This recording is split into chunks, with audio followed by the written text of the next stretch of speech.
text explored the divide between cultures, bringing light to the diverse perspectives and identities through intricately delving into the use of voice and other cultural signifiers in text. In order to illustrate the differences between cultures, composers will often use the concept of voice to do so. Voice can range from a number of different techniques, whether it be the use of dialogue, language, or in using the medium of film, also use sound, camera angles, and lyrics to further emphasize these differences. In the case of the latter, such is illustrated in Rachel Perkins' musical film One Night the Moon, as she explores a multitude of themes and examines the differences between groups of people, in this case, Aboriginal and white Australians in the 1930s rural Australia. Represented through Indigenous tracker Albert Yang, along with Anglo-Celtic antagonist Jim Ryan and his wife Rose, voice and cultural signifiers are prominent and expressed through an array of techniques. Perkins' own experiences help shape the film in using voice and other cultural signifiers to explore the differences between groups and cultures through their individual perspectives and identity. Voice and cultural signifiers are prominent in One Night the Moon, reflecting the theme of family and differing lives. Through Jim and Albert's cultural voice, tone, body language and actions, the contrasting lives of Aboriginal and white Australians in the 1930s are vividly portrayed. In the opening going to church scene, the bagpipes symbolise Jim's cultural background, overshadowing the didgeridoo, reflecting the white priority. This sets the tone for the film, highlighting the systemic racism of the time. This was further exemplified through the film techniques of a high-angle point of view, body language and facial expressions, which forces the viewer to look down on Albert's family, representative of how whites look down on Indigenous Australians.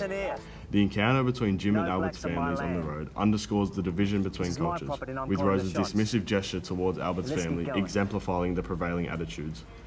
Juxtaposition between their homes further emphasised the cultural divide, with Jim's brick house representing the white Australian dream, while Albert's natural material home symbolises his deep connection to his culture. These depictions reveal the gaping differences in lifestyles and values, elucidating the divide between the two groups. Discrimination permeates the film, intensifying tensions between Aboriginal and white Australians. Through dialogue and lyrics, voice is shown with Jim's derogatory remarks and possessive language, which illustrate the arrogance and entitlement of the white Australian culture.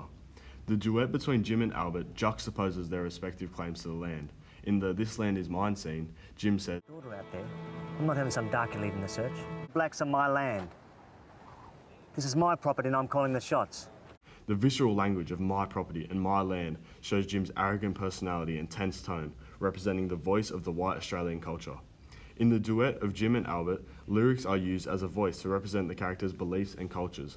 The "This Land Is Mine," Jim, and "This Land Is Me," Albert, is lyrical juxtaposition between the two characters, revealing their opposing identities and cultural perspectives.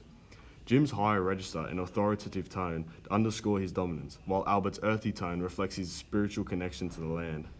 Cultural signifiers such as the didgeridoo and bagpipes symbolise the Indigenous and Anglo-Celtic cultures respectively, with the overpowering presence of the bagpipes symbolising the cultural dominance of the latter. These elements highlight the ongoing struggle for cultural recognition and equality, underscoring the bursting discrimination faced by Indigenous communities in Australian society. The themes of loss, grief, and prejudice are depicted throughout the film, reflecting the individual and collective experiences of the characters.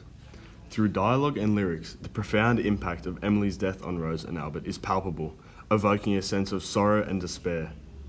The quotes, "I don't know anything anymore," and "all my eyes can barely stand the sight," reflect a sorrowful tone which depicts the effect of Emily's death on Rose, followed by the film technique of a high-angle shot to show the sad emotions felt by Rose as well as Albert, as he has a daughter of his own. The change in Rose's attire from overdressed to rugged symbolises her evolving understanding of culture and empathy towards Albert's family, marking a significant shift in her character development. Emily's funeral scene serves as a monumental moment of cultural reconciliation, symbolised by the convergence of Aboriginal and Anglo-Celtic elements through grief. Albert's wife singing alongside the non-diegetic sound of Aboriginal instruments at the funeral signifies the breaking down of cultural barriers and the forging of a deepening understanding between the two communities. Through these moments, the film explores the complexities of grief, prejudice, and loss, reflecting the transformative power of empathy and cultural acceptance in the film. One Night the Moon illustrates the use of voice and cultural signifiers which explore the differences between cultures. With the aid of a number of different film techniques, diverse perspectives and identities are brought together to present different themes of differing lives, racism, and loss.